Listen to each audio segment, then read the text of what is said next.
מכאן לנושא אחר לגמרי. בשנים האחרונות הכרתי אישה שהבן שלה התמכר לסמים לא עלינו. עם כל הסט הידוע של שקרים, גנבות מהארנק ובריחה מהבית. בסופו של דבר שכנעו אותו להיכנס למכון גמילה. ואז מה התברר? שמי שצריכה לעבור גם היא גמילה, היא אימא שלו. להיגמל מהצורך לדעת כל דקה מה קורה לו, ומהסמסים בכל שעות היום והלילה למטפל שלו, ובעיקר להיגמל מהשליטה שנדמה לה שהייתה לה עד אז על המצב. כי בעצם לא הייתה לה שום שליטה. ועל זה אנחנו נדבר עם יעל קינן, מאמנת שמלווה בני משפחה של מכורים. שלום יקירתי. שלום עודתה. מהי הנקודה שבה אדם מבין שהוא חייב להיכנס לגמילה? אוקיי, זאת שאלה מאוד מורכבת, כי לכל בן אדם יש נקודה אחרת שבה הוא מבין שהוא צריך להיכנס למרכז גמילה. זה יכול להיות כי הוא מגיע לאיזושהי נקודת תחתית שבה הוא מבין שאין דרך אחרת אלא לעזור לעצמו. יש לפעמים שהמשפחה עוזרת לו להבין שהוא צריך להיות בתוך מרכז גמילה, והוא בעצם נכנס לתוך מרכז הגמילה רק כדי לרצות את המשפחה. אבל זה לא הרצון האמיתי שלו. זה לא הרצון האמיתי שלו, ולפעמים גם רשויות החוק אומרות או שאתה נכנס למרכז גמילה או ש... בצוהר לצורך הדוגמה, וזה שונה אצל כל אחד מהאנשים. צריך להיות טריגר, צריך להיות איזשהו משהו שיקרה כדי שיוביל אותו להיכנס לתוך מרכז הגמילה. הבנתי. ומה תפקיד המשפחה מרגע שהאדם נכנס לגמילה?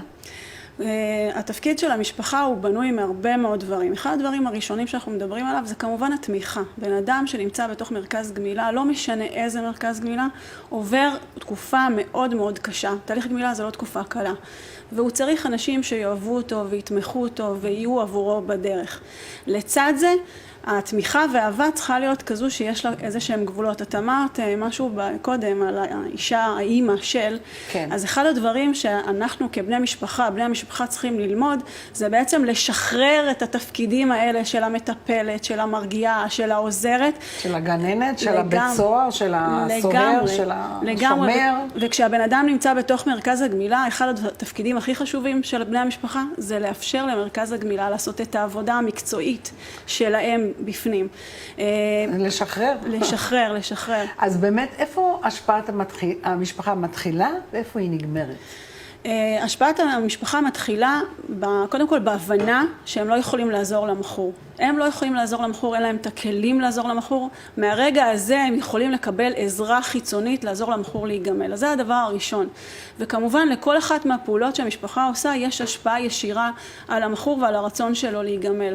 זה כמובן משהו מאוד מאוד מורכב, וחלק מהתהליך שאנחנו עושים, אני עובדת עם מרכזי גמילה, אחד מהם בהרצליה וילה מטריקס, שבעצם בנינו תהליך שהוא תהליך מקביל למה שעובר המכור. המכור עובר תהליך בתוך מרכז הגמילה, והמשפחה עוברת תהליך בחוץ. אני מאמינה, ובכלל, כל העולם הזה של ההתמכרות, זה לא משנה איזה תהליך מדהים המכור יעבור בתוך מרכז הגמילה, והרי אנחנו יודעים שהמכור הוא מכור, הוא מכור, וזה לכל החיים, וגם כשהוא יצא אחרי 3 חודשים, 4 חודשים ממרכז הגמילה, הוא יהיה חייב כל החיים לתחזק את ההחלמה שלו. אם הוא יעשה את התהליך הכי טוב שיש, והוא חוזר הביתה, והמשפחה שלו נשארה באותו מקום עם אותם דפוסים, הם אלה שיחזירו אותו?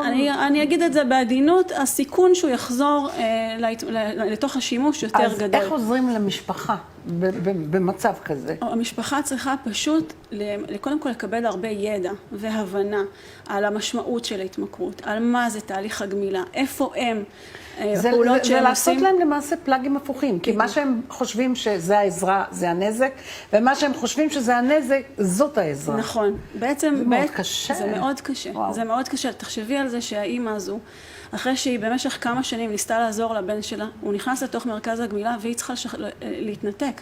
היא בעצם צריכה לשחרר שליטה, אבל השליטה, הפייק שליטה הזאת, זה מה אז זה מה שהיא לא צריכה לעשות, אבל מה היא כן צריכה לעשות? מה שהיא צריכה לעשות זה בעצם להיות במקום, ואני אגיד את זה הכי פשוט, פשוט להיות אימא שלו.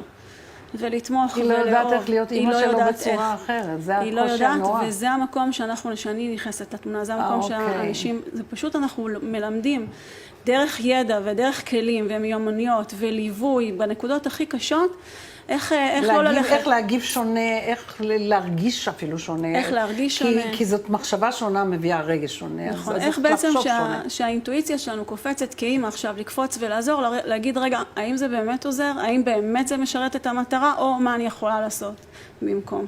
וואו, זה משהו מדהים. מה אני אגיד לך? קודם כל, תבורכי שאת עושה את מלאכת הקודש הזאת, כי זאת עבודת גומלין שלמה. זאת אומרת, המכור הוא לא לבד בעולם. ואם אני יכולה להוסיף משהו? ברור. ברמה האישית, אחת המטרות הכי משמעותיות שלי, זה בעצם בדיוק זה, להרחיב את השיח. כי כשאנחנו מדברים התמכרות, תמיד התמונה שעולה זה התמונה של המכור. המשפחה בחוץ. כן. והשיח על התמכרות חייב לכלול את המשפחה בפנים, כי גם המשפחה עוברת משהו, כן. וגם ההתנהלות של המשפחה משפיעה על המכור. הם המכורים למכור, זה מכורים לא פחות. כן. למדתי את זה ממך. תודה רבה, יקירתי. תודה רבה, תודה רבה. הטלוויזיה של ישראל. 12